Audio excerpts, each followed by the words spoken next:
안녕하세요. 포유환율연구소입니다. 오늘은 미국 주식은 지금 여러 차례 사상 최고치를 기록하고 있는데, 미국 국채 관련 ETF 상품은 월말 기준이긴 한데 마이너스 수익률이다. 여기서 이제 시사하는 바가 뭐냐라는 주제를 가지고 나왔습니다. 간밤에 끝난 미국 증시를 보면 나스닥은 또 사상 최고치를 기록했어요. 근데 채권형 상품은 원래 1월부터 3월에 투자한 경우 아직도 마이너스다. 근데 여기서 우리가 얻을 수 있는 교훈은 뭐냐? 결국은 어떤 시점에 어떤 투자 상품을 선택하느냐가 중요하다. 그런 얘기를 할 수 있겠습니다. 나스닥 100은 연초 1월 5일 대비 1월 4일부터 개장을 했으니까 월말 기준으로 한 11.5% 올랐고, S&P 500도 같은 기간에 약 한 10.6%. 근데 우리나라 이제 싹 개미들이죠. 많이 투자하고 있는 해외 ETF 상품은 뭐 거의 마이너스인데 주로 이제 레버리지 2배, 3배로 쓰는 것 같아요. 채권이 안전하다고 생각하는 사람들이 이제 레버리지를 많이 사용하는 것 같은데, 물려봐야 언젠가는 회복이 될 수 있다라는 기대를 가지고 있는 것 같아요. 하여튼 채권도 타이밍을 잘못 선택하면, 즉 투자 타이밍을 잘못 선택하면 실패할 수 있다라는 것을 보여주고, 그리고 또 투자 타이밍을 왜 실패하느냐? 결국은 이제 분석에 실패하는 거예요. 간밤에 이제 연준 의장이 미국 경제가 탄탄하다. 그리고 고용도 탄탄하다. 물가는 아주 느리게 안정되어 가고 있다. 그런 표현을 하면서 또 금리 동결을 했죠. 그리고 연준 위원들도 1월만 하더라도 3월에 기준금리 인하를 예상하는 사람이 많았거든요. 점도표를 보면. 또 시장에서도 1월만 하더라도 3월에는 90%가 그 기준금리 인하에 대부분 기대를 걸었거든요. 근데 지금 6월이 됐는데 거의 6개월 지났네요. 그런데 연준 의장도 연준 위원들도 원래 한 번 정도의 금리 인하 거칠 것이다 라고 생각하는 사람이 많아요. 또 아예 원래는 기준금리 인하 없다라고 생각하는 연준 위원들도 있어요. 그런데 여러 가지 정황을 보면 많아야 한 번이다 하는 것이 포유환율연구소입니다. 우선은 1월만 하더라도 미국 경제가 지난해 3분기 대비 마이너스 성장을 했단 말이죠. 그러니까 이제 연준 위원도 금리 인하 얘기를 했고, 연준 의장도 원래 3번 정도 기준금리 인하를 예상했단 말이죠. 근데 그거는 1월에 미국 경제예요. 근데 앞에서 제가 여러 차례 얘기했지만은 1월은 내구조의 소비가 거의 없는 달이에요. 연말에 할인 행사를 했기 때문에.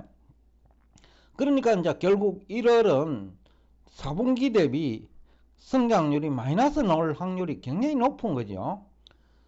그런데 그런 좀 비정상적인 시기, 또 비정상적인 성장률을 가지고 기준금리 인하 시기가 3월이다 이렇게 판단한 것이 잘못된 것이지, 그게 오판이 했다는 거죠.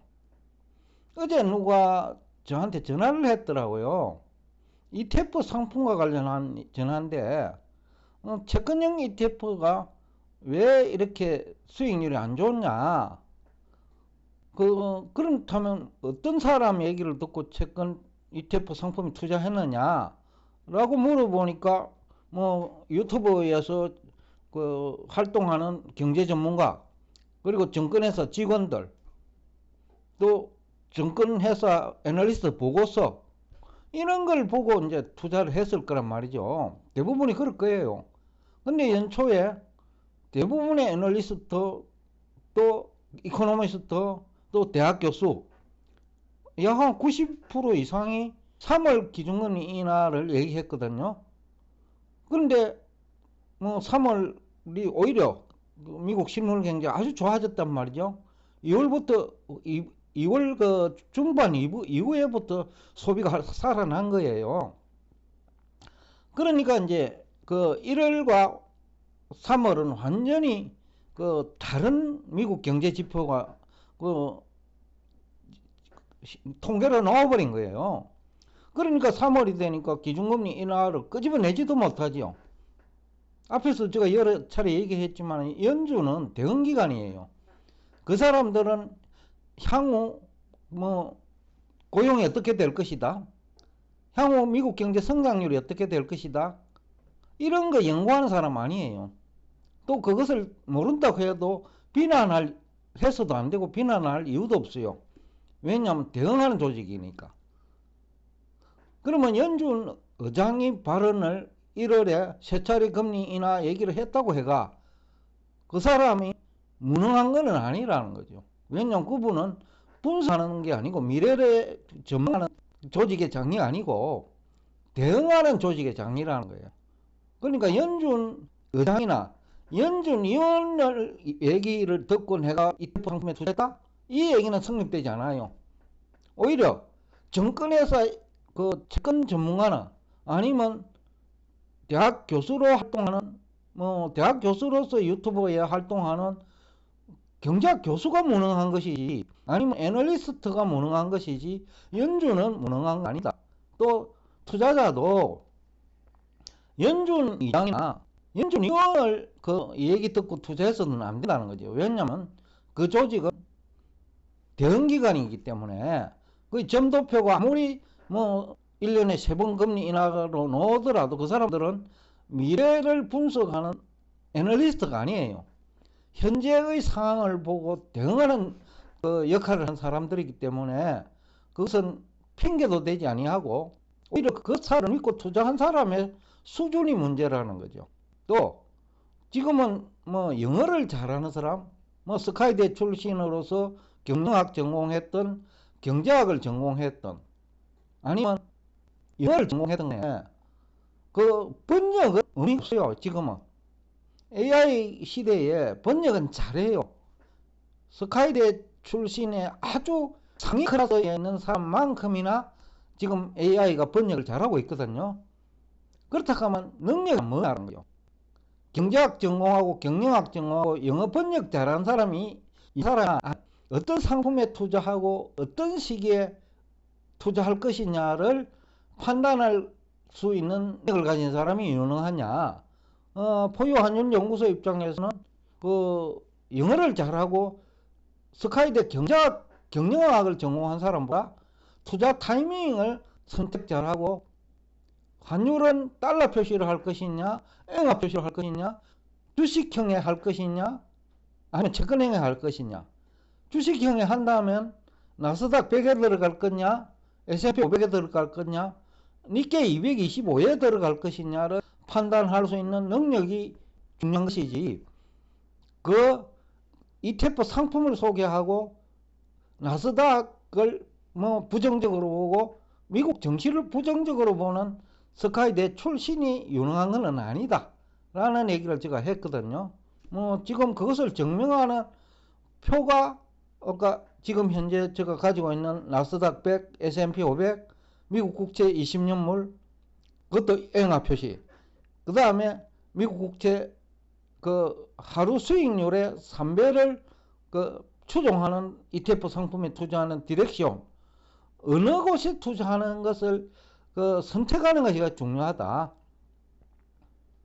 지난 밤에 이제 일어났던 일도 결국 지금에 와서는 연준 의장도 또 연준 위원도 기준금리 인하에 대해서 한 번 아니면 연내 한 번 아니면 원래 없다는 얘기를 많이 하거든요. 포유한율연구소도 뭐 여러 차례 얘기했지만은 9월에도 어렵다. 10월 이후에 한 번 정도 하거나 저도 하지 않을 거로 봐요.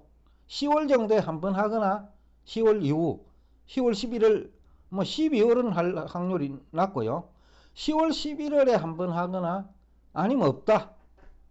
근데 지금 미국 경제를 보면 9월에 만약에 하지 못한다면 뭐 지표가 좋게 놓으면, 즉 3분기 성장률, 그리고 3분기 고용, 그리고 3분기 물가까지 감안한다면 지금 물가 상승 또는 그 조금 2%가 목표죠. 2%에 가까워지는 속도를 보면 느리거든요. 그러면 9월에도 연준이 목표하는 2%대 중반도 들어오기 힘들다고 보죠. 2%대 후반에 있을 거란 말이죠. 10월경에도. 그러면 그 물가를 가지고는 금리를 인하할 명분이 없어요. 그러면 고용이 크게, 연준이 고용에도 신경 쓰니까 고용이 그 구인 건수가 80만이냐 90만 명이냐는 중요하지 않아요. 실제로 고용을 그 20만 건이냐 27만 건이냐 15만 건이냐 15만 건 이하가 중요한 것인데, 그거를 판단할 능력이 있는 사람이 유능한 사람이에요.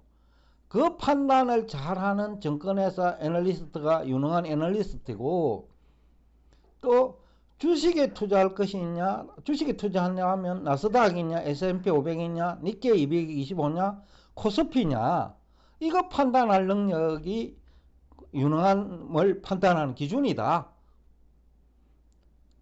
결국 중요한 것은 증권사 직원이 있냐 아니면 증권사 팀장이 있냐, 대학 교수로서 유튜브 활동을 하는 사람이냐, 아니면 뭐 유튜브에서 구독자 수가 많은 그 방송 채널에 출연한 사람이 유능한 사람이냐는 별개 문제다.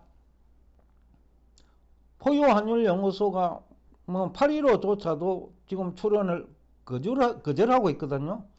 그렇지만은 지난 3년간 거기에 나오는 사람들 누구하고 비교를 하더라도 환율, 미국 주식, 그 다음에 중국 주식, 채권, 뭐 결국 연준 기준금리 인하, 물가 모두 뭐 사실상 그 경쟁에서는 승리한 것으로 저희들은 평가하고 있거든요. 저희들이 스스로 뭐 승리했다고 표현하는 건 참 모양은 안 좋은데, 그렇지만 그게 현실이에요. 하여튼 오늘 얘기하고자 하는 요지는 어떤 사람 얘기를 듣느냐도 중요하지만은 그 사람이 경력이 있느냐, 경험이 있느냐, 그리고 과거 3년간 그 사람들의 그 분석, 뭐 미국 경제를 분석했던, 아니면 미국 정치를 분석했던, 아니면 주식이든 채권을 분석했던 그 사람들의 분석 능력을 평가를 하고 그것을 참고로 해야지, 그 사람이 대학 교수다, 아니면 뭐 3%처럼 구독자 수가 많은 그 방송 채널에 출연하는 사람이다, 이런 식으로 평가를 해야 하면 성공할 확률은 아주 낮고 실패할 확률이 아주 높다. 그리고 그 오늘날의 능력은 대학을 어디 나오느냐 보다, 그리고 영어를 잘 하느냐 못하느냐 보다, AI 시대에는 번역은 스카이대 아주 상위 클래스에 있는 사람만큼 AI가 번역을 하고 있기 때문에 오히려 번역은 AI를 신뢰하는 것이 낫고, 그 다음에 주식이냐 채권에 투자하고 어느 타이밍에 투자하는지를 분석할 능력이 있는 사람이 유능한 사람이다 라는 얘기를 하면서 오늘 여러분과 대화를 여기서 끝내겠습니다. 오늘도 끝까지 경청해 주셔서 대단히 감사합니다.